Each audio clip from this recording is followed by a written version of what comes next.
In a sharp response to Manipur Chief Minister CM Biren's alleged statement regarding the gut-wrenching viral video of Kuki-Zo women being paraded naked, the Committee on Tribal Unity Kotu of Sadar Hills, Kangpokpi district unleashed vehement condemnation and expressed profound outrage. The video, which circulated widely in June 2023, 2 months after the incident, captured a deeply distressing incident of human rights violation, sparkling national and international outrage.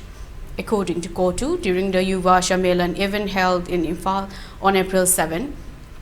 Chief Minister CM Biren attributed the dissemination of the video to the opposition party Congress, suggesting that it was a deliberate attempt to insult and discredit Prime Minister Narendra Modi amidst widespread criticism over his perceived silence on the situation in Manipur.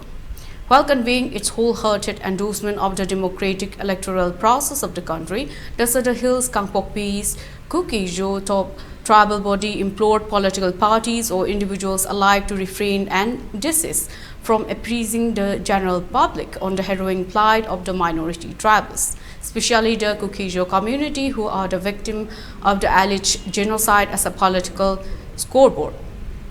This is not a matter of political maneuvering, it is a matter of basic human dignity and justice.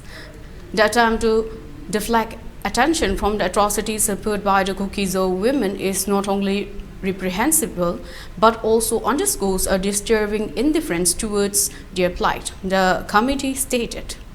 It then emphatically reiterated that as long as the sacred tenets of the Indian Constitution endure and democratic reigns supreme, neither the lofty seat of the Prime Minister nor the exalted position of the Chief Minister can evade culpability for the profound political crisis crippling the state of Manipur.